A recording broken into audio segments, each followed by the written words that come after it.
Hi everyone. So I'm inviting you into my office space today with my gavel in hand as I hit the desk and dedicate today's message to the Honorable, the one and only Supreme Court Justice Ruth Bader Ginsburg.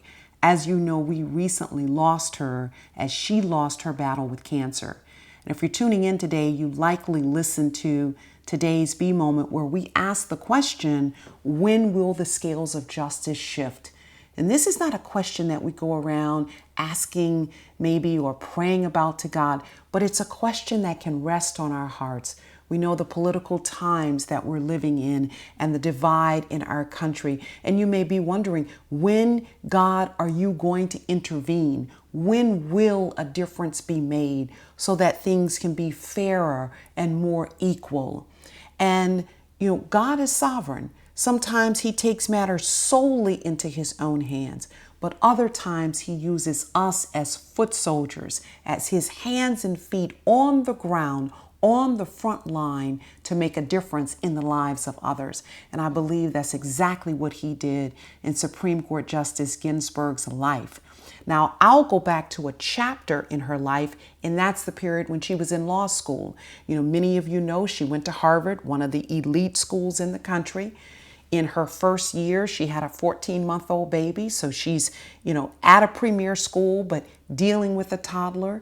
And then her second year, her husband, unfortunately at this time, is diagnosed with cancer. So she's taking care of her baby and a cancer patient, but it doesn't stop her. She still finishes in the top of her class. Now, when she finishes, her male counterparts are getting huge offers all around this country.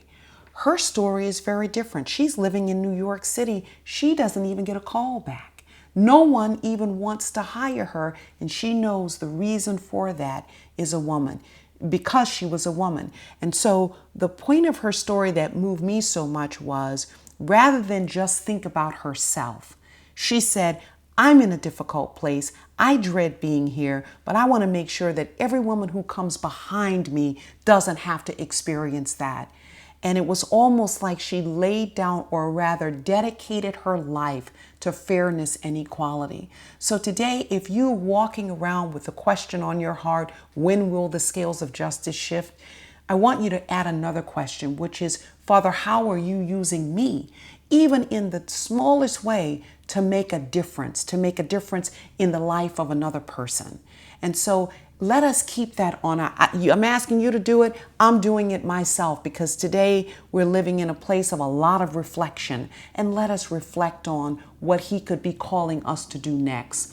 Okay, love you guys. See you next week. And remember, wear your mask, wash those hands, and social distance as much as you can. See you next week. Bye-bye.